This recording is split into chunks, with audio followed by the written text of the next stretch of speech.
Boa noite, pessoal, tudo bem? E aí, como é que estão passando esse período de quarentena? Bom, nós aqui da FAR, seguindo as orientações da faculdade, da GSIL, da Mirna, vamos começar a preparar material, videoaula, para tentar amenizar um pouco esse isolamento social, esse afastamento que o Covid nos impôs. Então, vamos lá. Primeira coisa, eu quero esclarecer a dinâmica das aulas. Seguindo as orientações da faculdade, as aulas elas devem ter no máximo de 15 a 20 minutos, sempre acompanhado com material do assunto da aula. As ações que nós já falamos em sala de aula não foram poucas, seriam já o conteúdo do bimestre todo. Quais são elas? Ação de consignação em pagamento, ação de exigir contas, as ações possessórias, que são a reintegração, manutenção, interdito proibitório.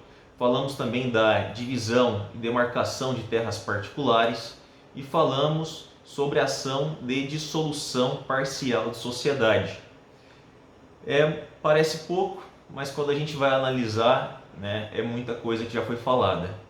Eu quero só fazer um adendo aqui antes da gente começar na aula de hoje, é sobre as aulas.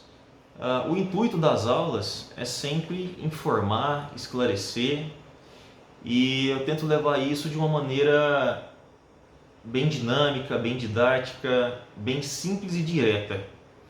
E o nosso conteúdo, ação, procedimento, são aulas que não dependem de uma extensão, um aprofundamento no conteúdo. Ele é muito direto, é procedimento. E a gente tem que saber procedimento bem feito. E procedimento por si só ele é muito objetivo. Então, às vezes, pode ficar a impressão de, olha, mas está faltando uma doutrina, nossa, está faltando um pensamento mais profundo sobre a matéria, mas é porque a natureza das ações, de procedimento especial, a gente está falando de procedimento, como fazer. Então, é muito linear, é muito simples, pelo menos era para ser. Então, caso fique alguma dúvida, algum questionamento, vocês têm o meu número de WhatsApp, vocês têm o meu Instagram e pode me ligar, pode me mandar mensagem. Eu estou aberto a ouvir vocês. Eu quero sempre estar levando o conteúdo da melhor forma possível, tá? Então vamos lá. A ação de hoje que nós vamos falar é a ação de inventário. Essa ação ela é uma das melhores ações para a gente trabalhar. É uma das ações mais rentáveis para a advocacia. Eu sempre gosto de falar da realidade para a advocacia, mas eu sei que muitos de vocês não pretendem advogar, tá? Também pensam em prestar concursos públicos, Mas eu preciso falar, é uma ação muito atrativa quando vocês forem advogar, quando vocês iniciarem a carreira jurídica.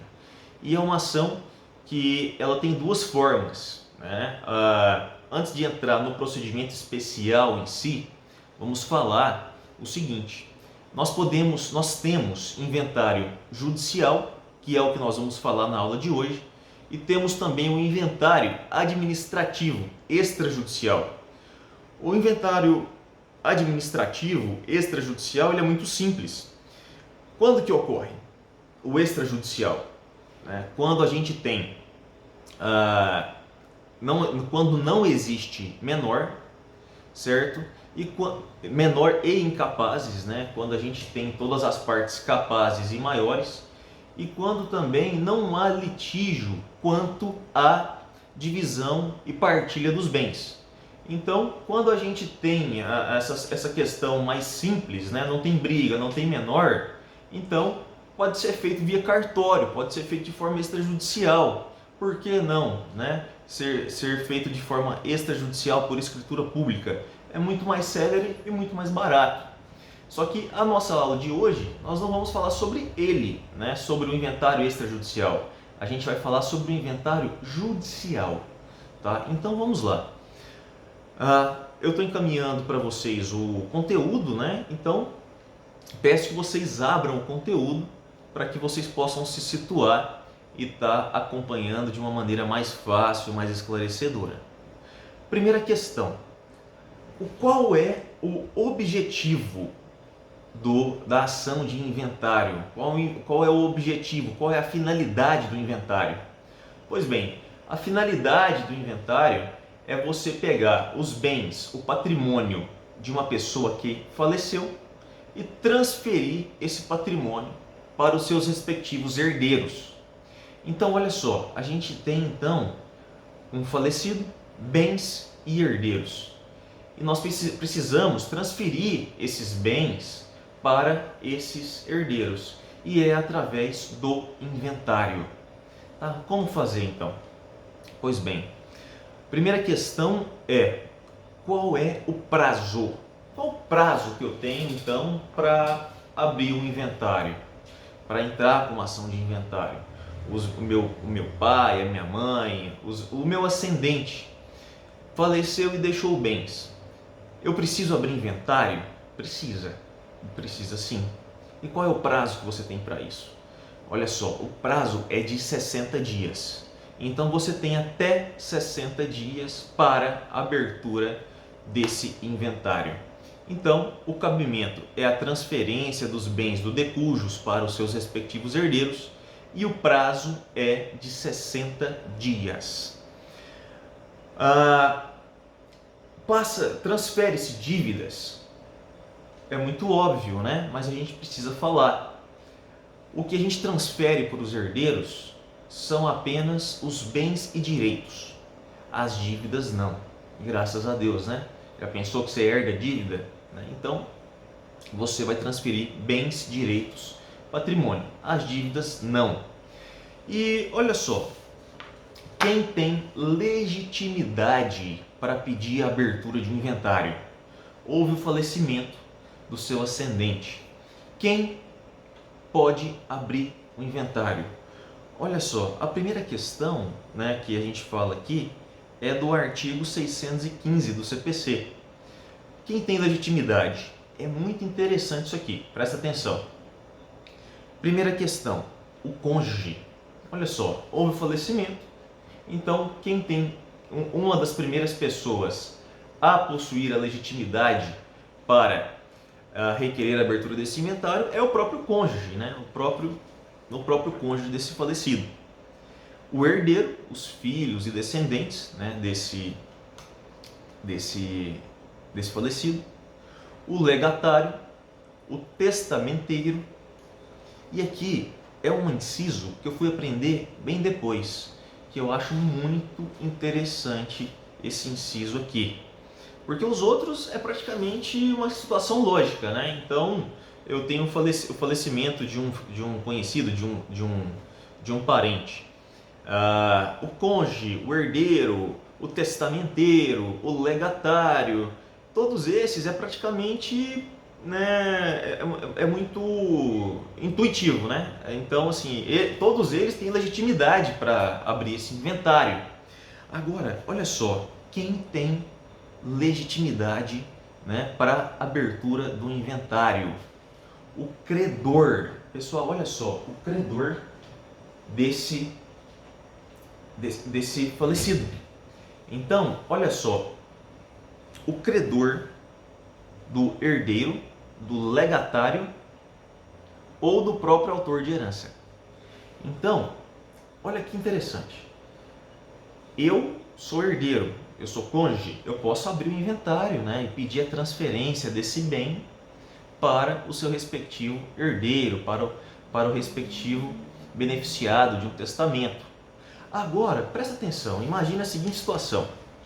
Você é credor de uma pessoa e ela faleceu. Veja bem, ela tinha te emitido um cheque, uma nota promissória, e ela devia para você um valor considerável, né? E você foi surpreendido com a notícia de que essa pessoa faleceu.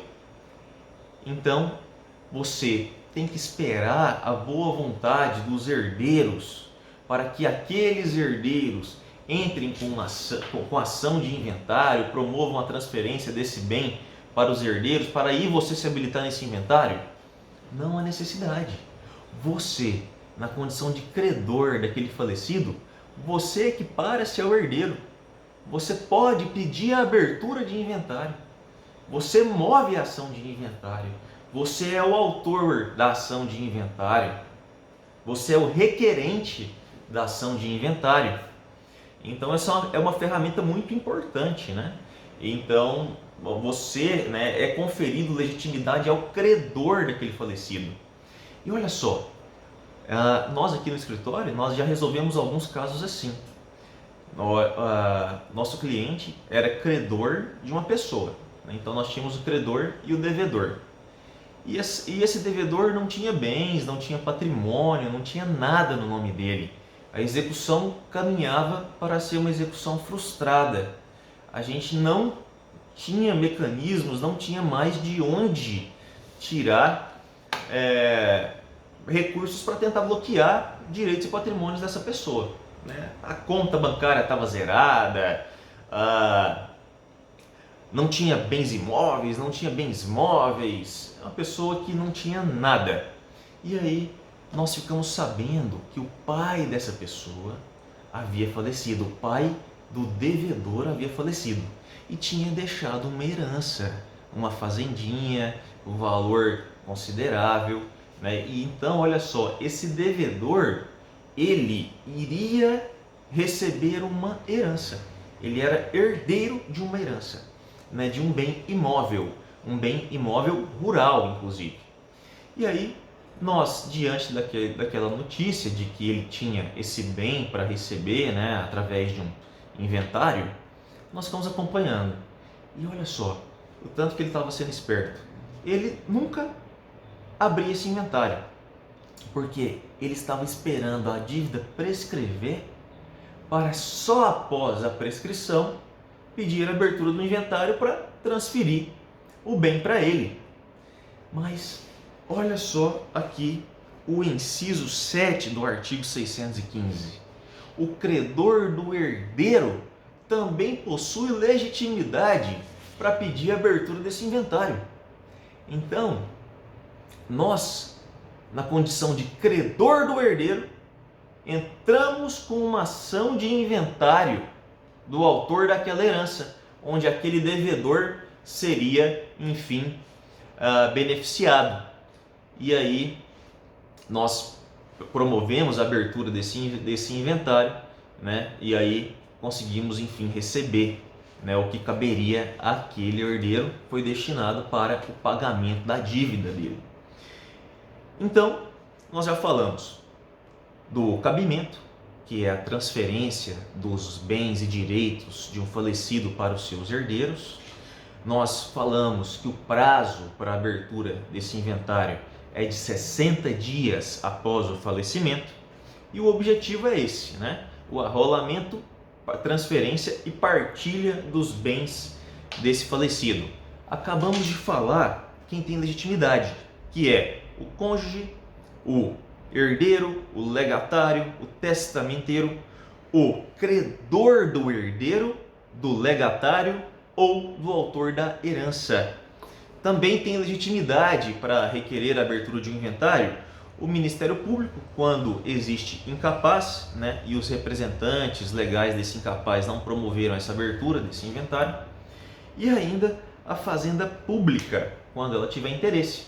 Olha só, ela é credora de IPTU, né, e de outros tributos que aquele falecido deixou, e ela então, na condição de credora, né, ela também, a Fazenda Pública, tem legitimidade para pedir a abertura de um inventário.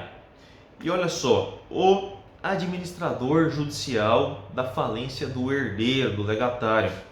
Então, são 10 partes que possuem legitimidade, 10 indivíduos que possuem legitimidade para pedir a abertura de um inventário. Tá?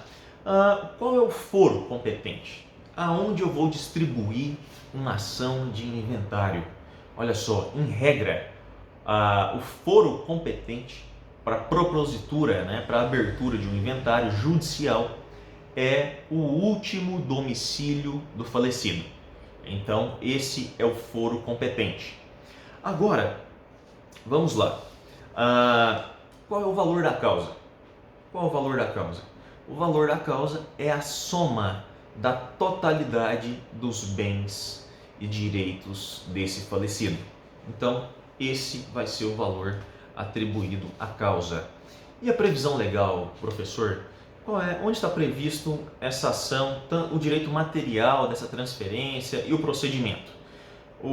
A ação de inventário, né, o procedimento, está previsto do artigo 610 a 673 do CPC.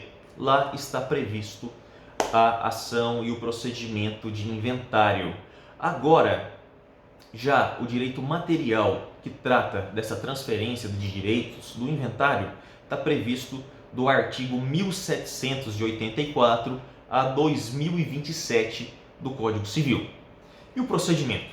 Qual é o procedimento da ação de inventário? Eu fiz um fluxograma para vocês.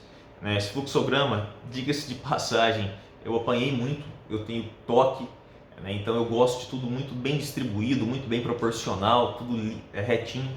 Né? Então eu apanhei muito para fazer isso, da maneira que ficasse realmente bem feita. Espero que vocês aproveitem, curtam esse fluxograma, porque deu muito trabalho. Então vamos lá. O fluxograma, né, que trata desse procedimento da ação de inventário, ele está no material, tá? E começa da seguinte forma. Olha só, então eu tenho o falecimento, eu tenho então 60 dias para fazer a abertura do meu inventário, para distribuir a ação de inventário.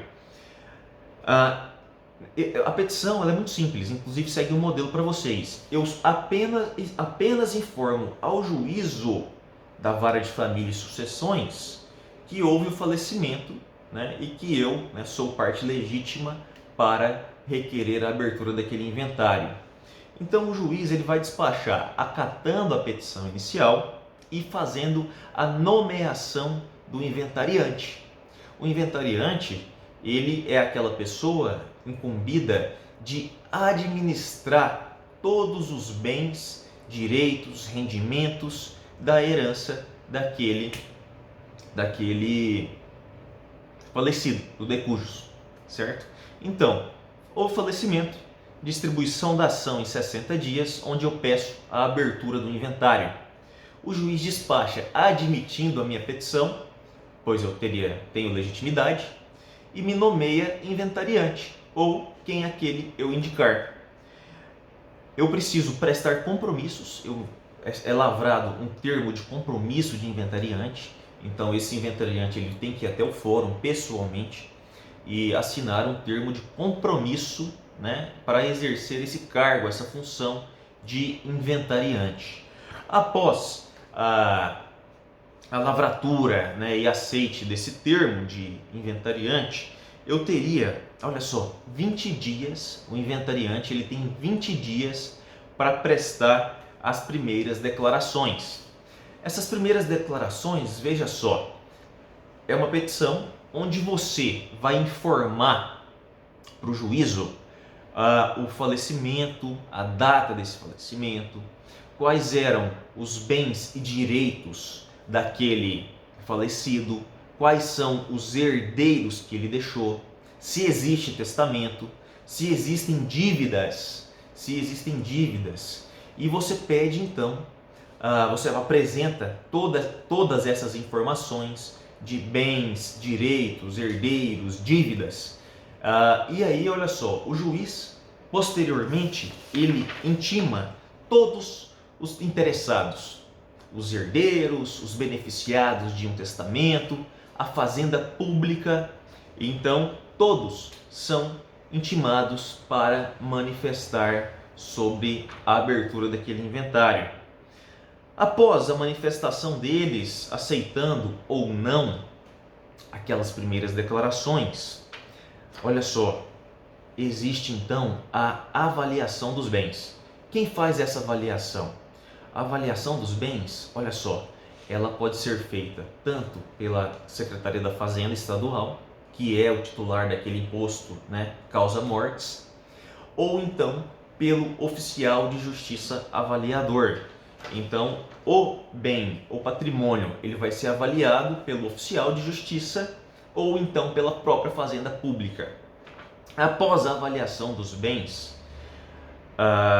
Caso não haja nenhuma discordância, as partes devem se manifestar sobre estas avaliações. Posteriormente à manifestação das partes, a gente já passa para as últimas declarações. O que são as últimas declarações? As últimas declarações, o inventariante ele pode retificar as primeiras declarações, acrescentar a existência de novos herdeiros, novas dívidas, né? E concordar, enfim, com a avaliação que foi feita. Após a última avaliação, após a última manifestação, as últimas declarações, já passa então para o cálculo do imposto. O cálculo de qual imposto? Do ITCD, né? Então, ITCMD no caso, né? Que é Imposto de Transmissão, Causa Mortis e Doação, né? Aqui a gente estamos tratando do causa mortis. Após o pagamento desse imposto, né? Após o pagamento do imposto, nós temos também o pagamento das dívidas do espólio. Então será transmitido o patrimônio líquido. Então eu tenho que acertar o imposto e as dívidas. Primeiro os impostos, né? Você acha que a fazenda pública ia deixar de bandeja isso aí, né? Então paga-se os impostos, pagam-se as dívidas e depois a formulação do pedido de cada quinhão. Após o pedido dos quinhões, né, o que é o quinhão? É a fração para cada herdeiro. Após a formulação desse pedido, então o juiz vai deliberar sobre esse pedido. Após a deliberação, é feito o esboço dessa partilha, concordando-se com esse esboço, as partes vão manifestar, né? E aí nós temos então a sentença e o formal de partilha. O formal de partilha, ele é uma espécie, para vocês entenderem, né? Acredito que todos vocês já devem ter lidado com a compra e venda de um imóvel. O formal de partilha é o documento que você leva no cartório de registro de imóveis para transferir aquele bem. É uma espécie de escritura pública. Aqui a gente não tem escritura pública, né, de compra e venda, de transferência. Aqui o documento, o nome dele é formal de partilha. Aí eu pego esse formal de partilha e vou então ao registro de imóveis e transfiro aquele bem para mim. Então, eu falei aqui do procedimento de um inventário, veja só, que houve concordância em todos os termos. Primeiras declarações, avaliação, últimas declarações, a formação do quinhão. Na próxima aula, veja bem, nós vamos falar quando existe discordância quanto às primeiras declarações, que é a segunda parte do fluxograma, né, a parte da esquerda, e também quando não há consenso quanto à partilha. Tudo bem? Então na próxima aula, né, que eu vou estar lançando até na sexta-feira, nós vamos falar sobre estes incidentes na ação de inventário e sobre também a ação de arrolamento. A ação de arrolamento, ela é uma forma de inventário, só que de uma maneira mais simplificada. Tudo bem? Então, já vou encerrar aqui, já estouramos o tempo, inclusive. Já estamos caminhando para 23 minutos, né, 24 minutos de aula. Espero que vocês tenham gostado, né? Aproveitem o material que eu mandei. Esse material foi feito com muito carinho. Ele é embasado no livro do Gediel. É o livro que eu uso muito aqui no escritório. Um livro muito direto, muito sucinto, mas que esclarece tudo que a gente tem que esclarecer quando a gente fala de procedimento. Meu canal, WhatsApp, Instagram está aberto para dúvidas, sugestões, críticas. Se vocês tiverem alguma crítica, evitem de ficar falando entre vocês, fazendo críticas construtivas ou negativas em relação às aulas. Eu passo muita abertura para vocês para que façam essa crítica direto a mim. Eu demorei mandar a primeira apostila porque eu preparei ela com muito capricho mesmo. Então espero que vocês tenham aproveitado o primeiro material que eu mandei e agora cada ação vai estar acompanhada do seu respectivo material. E estudem, aproveitem a quarentena para colocar todas as pendências de vocês em dia, né? E vamos lá, gente. Junto nós vamos vencer esse período de tantos desafios, né? Então, um forte abraço e muito obrigado.